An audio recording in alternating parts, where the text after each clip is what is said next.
Investigating for you. This is News 4 Tucson, live at 10.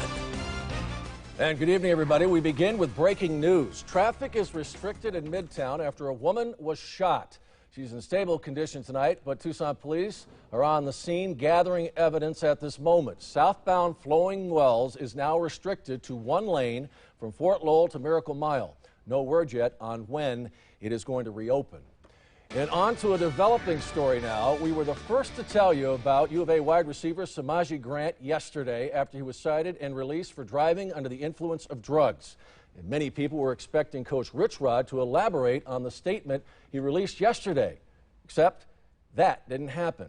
Richie Melby was at that news conference, and he's here now to explain. And Richie, you know, after what happened yesterday, a lot of people got a lot of questions, and we're not getting any really at this point. There was a couple of, the Facebook friends that we have and some of the Twitter followers that just wanted to know what his status was going to be for that Pac-12 championship. We know that he will not start, but would he play? So the media members took to today's press conference just trying to find out exactly what would happen as far as his status in the Pac-12 championship. But the university said it would not address the situation. Their statements Saturday, they say, speak for themselves. So once again, we will show you those statements.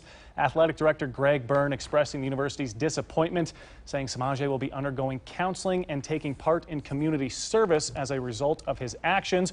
Rich Rodriguez would go one step further, stating they expect it to be, quote, an isolated incident, and he will not be starting in that Pac-12 championship game. But again, no update on whether he will play at all on Friday against Oregon. We, of course, will have much more with the Wildcats and how they're planning to beat the Ducks one more time in that Pac-12 championship game against Oregon on Friday. Sean? All right, thank you, Richie. A man and a woman in the hospital tonight with life-threatening injuries after their car plowed into a pillar. Now, we've got a live look here at the scene. It happened just after 7 p.m. at Country Club and I-10.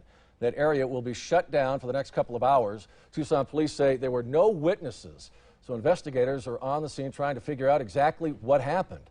Again, Country Club at I-10 now closed.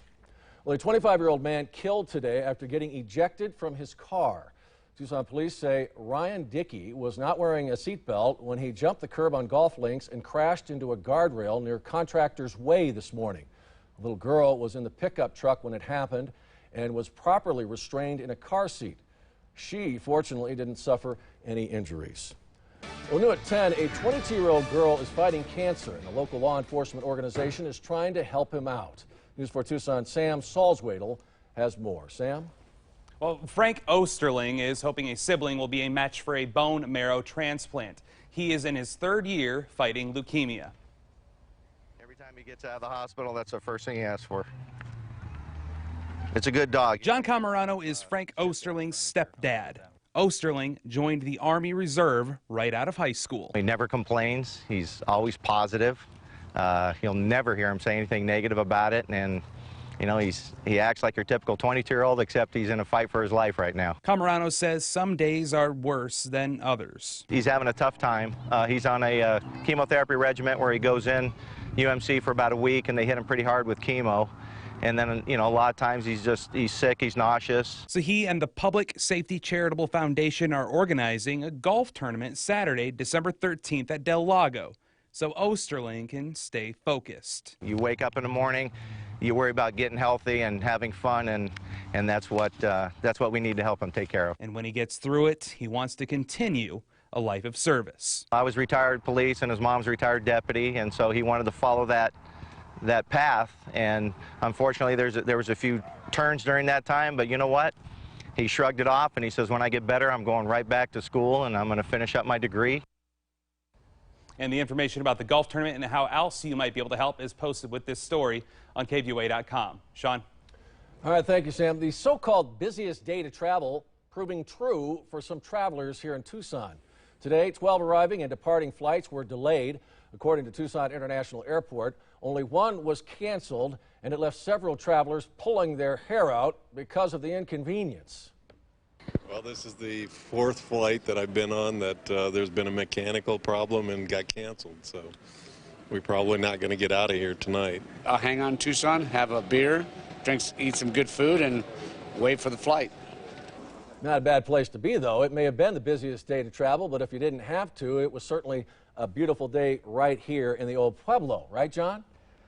Yeah, Sean, little weather worries across southern Arizona today, that's for sure. Most of those delays because of the weather in other parts of the country. I know Denver had some fog issues, San Francisco, some very heavy rain, but maybe you have friends or family heading home on the red eye tonight. Most of the major hubs on our big board here are looking pretty good, from Tucson International Airport to Sky Harbor, averaging no delays, and the East Coast looking much better this evening than when we started this long holiday weekend. So as always, keep up to date with that flight status. Call ahead with your carrier, but most things looking pretty good across the country right now. Temperatures still pretty mild this evening as well, mid to upper 50s here in Tucson. We'll get your day started in the mid 40s tomorrow. Daytime highs expected on your Monday, pretty similar to what we saw today, but we do have some cooler times ahead and maybe even a slight chance of rain in that 7-day forecast, and we'll talk about that here in just a bit. Sean.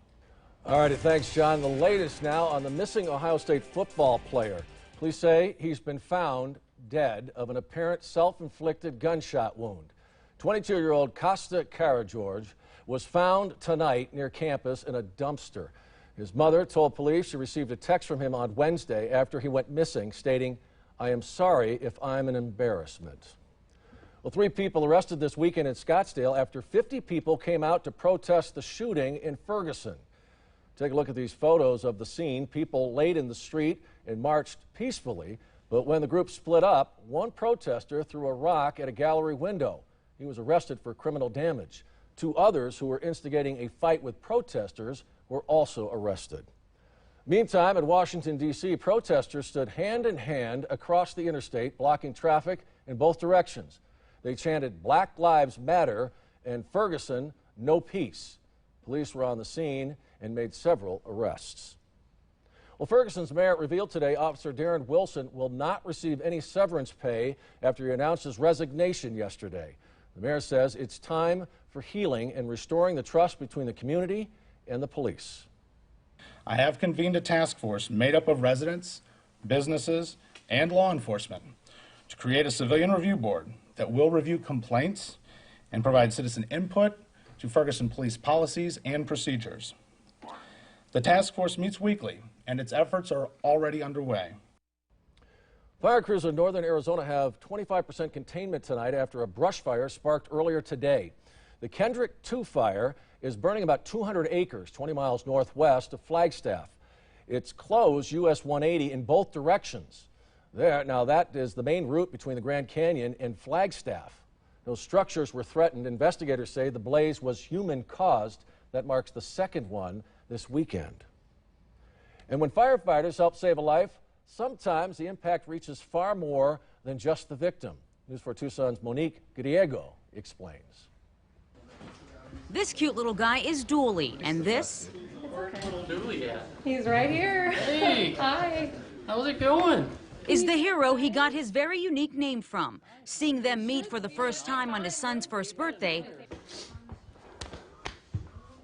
brings back a wave of emotions and memories for Brian Tamborelli. So yeah, he's been a part of my life ever since then, whether he knows it or not. The random chain of events leading up to this reunion play out like a Hollywood movie. It all started 21 years ago. Scottsdale firefighter Jim Dooley, then a rookie paramedic with just a few months on the job, was at the Mogollon Rim with his family. There was a motorhome pulled over to the side of the road, and a lady kind of frantic, freaking out, kind of waving people down. She said my son fell off the rim. Went to the edge of the rim and looked down.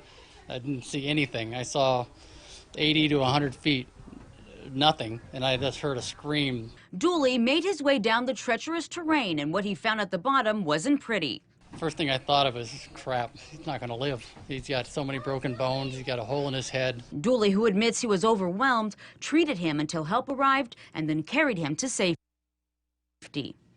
Years passed, the two lost contact. Then last week, a Scottsdale firefighter at an ASU game overheard Tamborelli calling his son Dooley. The unique name triggered a conversation. The firefighter realized the toddler was named after one of his fellow firefighters. Why don't you just name him Jim? He goes, there's a million Jims, there's only one Dooley out there. I said, oh man, how honored. A shared name, now a shared bond. Now I have Dooley. I'm going to be part of his life. Absolutely. I want to be. For sure will be. Absolutely. It's the beginning, right now.